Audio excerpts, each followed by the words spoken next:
À toutes et à tous. Parashat Behar,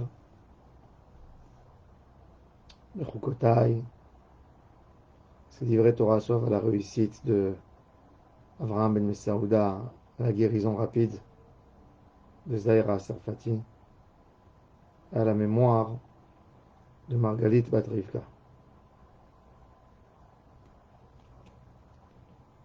Parashat Behar, Shemitah. Elle nous parle de la Shemitah et du jubilé, qui sont des mitzvot de prendre le champ et de le mettre à la disposition des pauvres. Le jubilé, c'est tous les biens qu'on a possédés. Si c'est des biens immobiliers, ils reviennent chez leur premier propriétaire. Il y a encore des lois concernant la Shemitah, un prêt qu'on le néglige, on ne peut plus récupérer l'argent. Et la Torah nous dit, par rapport à la personne, l'agriculteur simple, quand il voit le champ, il voit qu'il ne peut pas travailler la 7e année, la Shemitah, et il se dit, qu'est-ce que je vais manger l'année prochaine? Akadosh Baruch Hu lui dit, t'inquiète pas, je vais te donner tellement de récoltes la 6e année que tu auras pour la 6e, la 7e et la 8e. C'est ce qui est écrit dans la Torah, c'est une promesse d'Akadosh Baruch Hu. Il faut savoir que ce n'est pas une simple promesse. C'est quelque chose d'extraordinaire que Akadosh Baruch Hu nous a dévoilé, qu'en réalité la source de la Parnassa, écoutez bien, la source de la Parnassa vient qu'avec la Emouna. Le monde est nourri, pas par le travail, par la Emouna en Hachem. Le travail, c'est une malédiction que Kadosh Baruch Hu a maudit à Adam après la faute, qu'il faudrait travailler pour avoir de quoi manger. C'est une punition, c'est une charge qu'il a à faire pour amener son pain. Mais il ne faut pas penser une fois que c'est le travail qui a amené le pain. L'homme avant de fauter, il recevait de la main d'Akadosh Baruch Hu. Maintenant, il a une charge. Il faut travailler. C'est la Ishtadlut, il est chargé. Comme il dit le Ramchal, travaille. Fais ce qui s'appelle cette Ishtadlut. Remplis cette tâche de travailler pour amener une parnassa à la maison. Mais attention, ne te trompe pas, détrompe-toi. C'est pas ton travail qui t'amène la parnassa, c'est la bracha d'Akadosh Baruch Hu. Birkat Ashdona hi ta'asher.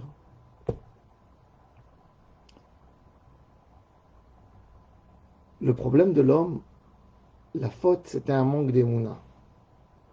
Le manque d'émouna de Adam en Hachem. Et c'est pour ça qu'il a cru le serpent. Quand le serpent lui a dit, tu vas manger, tu seras toi aussi Dieu. C'est-à-dire qu'il n'est pas confiant en Dieu, qui lui a dit, tu ne seras jamais Dieu, tu es un être humain. Il dit, peut-être, je vais essayer, je vais tenter ma chance. Et c'est ce qui a amené le malheur sur l'homme. Kadosh Baruch Hu lui a montré à quel point il dépend d'Akadosh Baruch Hu. Quelque part, la parnassa, la difficulté de la parnassa de l'homme, c'est pour l'amener à dire, je suis nourri par Hachem. Ça, c'est l'idée. Adam Arishon n'a pas reçu une simple punition. Avant la faute, il recevait tout d'Akadosh Baruch Hu. Et quand il s'est dit, il croyait dans sa force à lui-même, je vais devenir Dieu, Akadosh Baruch Hu lui a montré, non, tu ne deviens pas Dieu. Regarde quel point c'est difficile pour toi, l'homme, d'obtenir ton pain. Et même avec tout ça, c'est moi qui te le donne. Tu sèmes, un agriculteur qui sème un champ. Il a mis son travail, il a mis son énergie. Mais s'il va y avoir une sécheresse, tout ce qu'il a semé ne va rien donner. Donc, il est conscient de plus en plus que c'est Akadosh Baruch Hu qui lui donne son pain à manger, ainsi dans tous les travaux que l'homme fait. Un homme que quand il est en plein travail et il rencontre les grosses difficultés, et il est souvent dans des situations où tout son investissement peut couler dans l'eau, c'est là en ce moment où il lève les yeux vers le haut et il dit Dieu, ça dépend que de toi, c'est pas moi. J'ai fait tous mes efforts. J'ai monté une structure, j'ai monté un site internet, j'ai mon magasin qui est très bien placé, j'ai la meilleure marchandise, j'ai les meilleurs prix. Mais je ne comprends pas ce qui se passe, une force cachée qui intervient et qui me montre qu'avec tout ça, c'est pas sûr que je vais avoir ma parnassa. Parce que je vais avoir des problèmes avec un associé, parce que tout d'un coup je vais avoir ceci, parce que 1000 raisons. Pour que l'homme comprenne que quoi, hein, que c'est pas lui, c'est Akadosh Baruch Hu qui lui donne. C'est-à-dire que toute la parnassa, elle vient pour qu'on comprenne les difficultés de parnassa, c'est pour comprendre que Akadosh Baruch Hu, c'est lui qui gère le monde. Alors si maintenant moi je me remplis des mounas de foi, que c'est Akadosh Baruch Hu qui gère tout, lui seul qui gère tout, bien sûr que j'aurai ma émouna. Bien sûr que j'aurai ma bracha.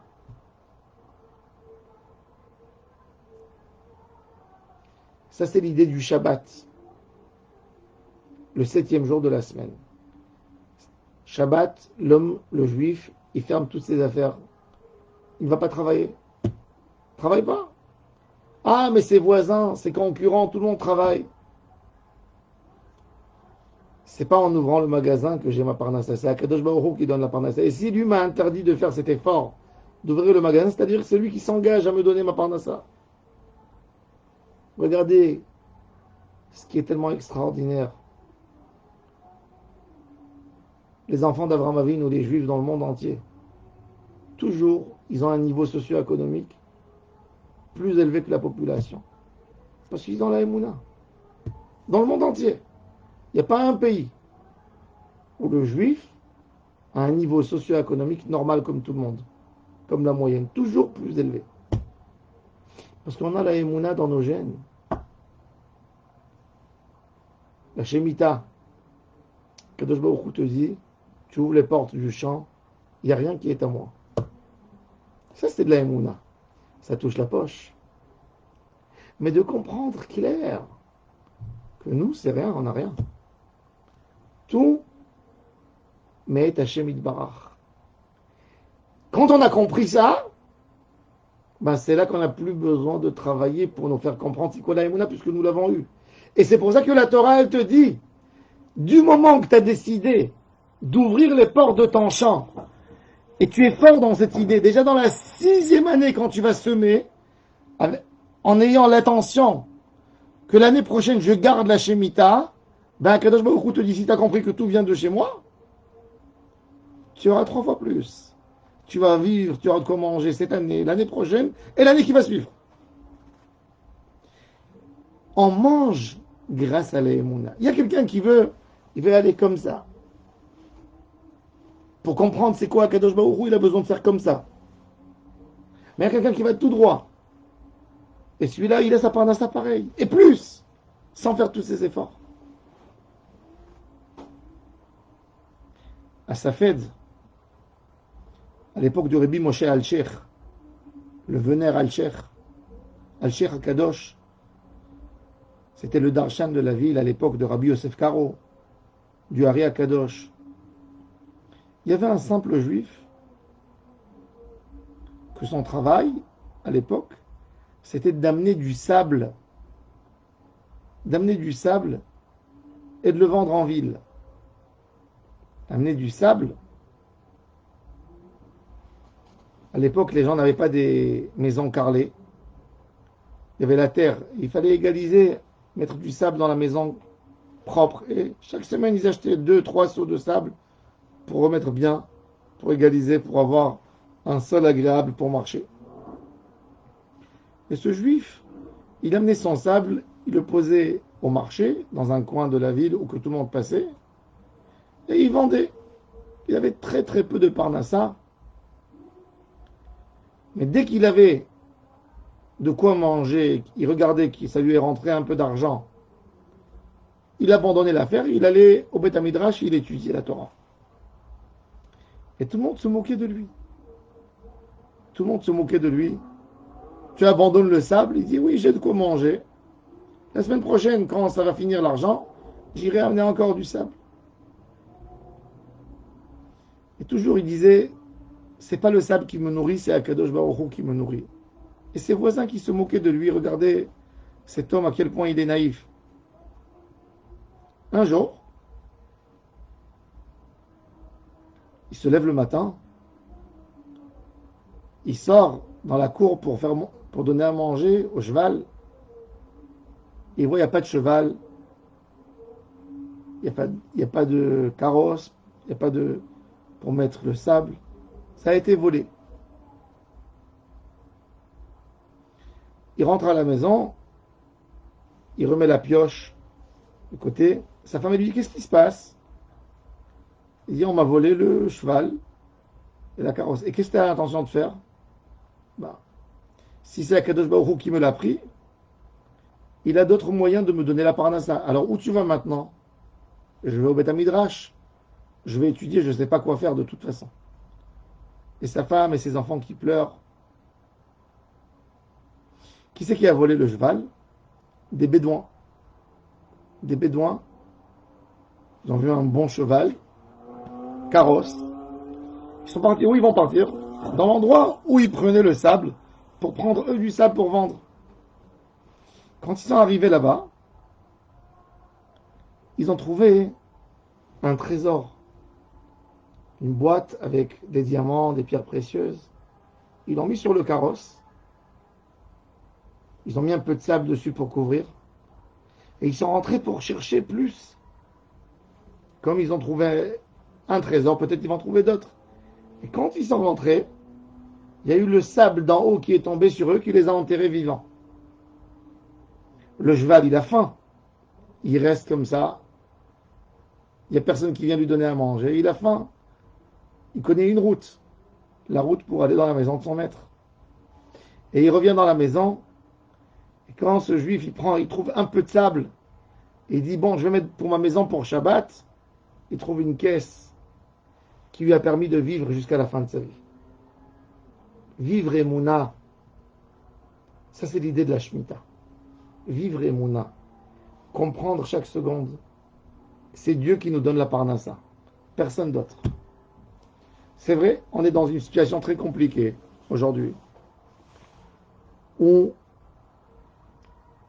les sources, les robinets qu'on avait l'habitude d'ouvrir sont fermés.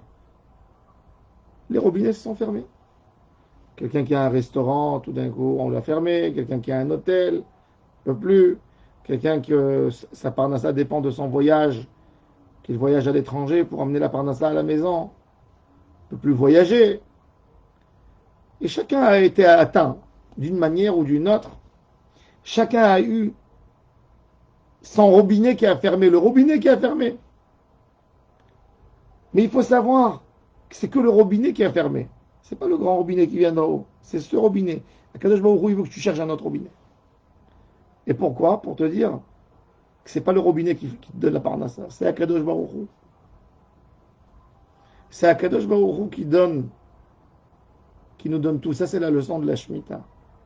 Si on a bien compris, si on laisse tomber toutes les fausses idées, les mauvaises idées qui viennent dans nos esprits et dans nos cœurs, qui nous disent qu'est-ce qu'on va faire, qui nous rentrent dans la déprime, dans la tristesse, dans la peine, ben, il faudrait travailler longtemps pour comprendre qu'en fin de compte, c'est Akadosh Baruch Hu qui donne la parnassa. Mais si on se remplit de foi en Hachem, on crie et on le croit et on le dit et on le prononce de notre bouche, Akadosh Baruch Hu se charge, comme toujours, comme pour toute l'humanité, à nous donner plus facilement notre pain et notre parnassa. Sans faire comme ça.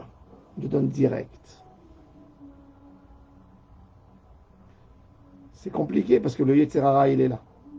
Le Yetzer Hara, toute la journée, il n'arrête pas de dire c'est mon travail qui m'a amené l'argent, c'est le travail qui va m'amener l'argent. Pour que l'homme oublie et se détache de celui qui lui donne son pain tous les jours. Akadosh Baruch Hu. Poteach et yadecha umazbia lechol chay ratzon. Il faut se renforcer avec Emouna. Alors je vais raconter un midrash extraordinaire. David Amelech, il a dit les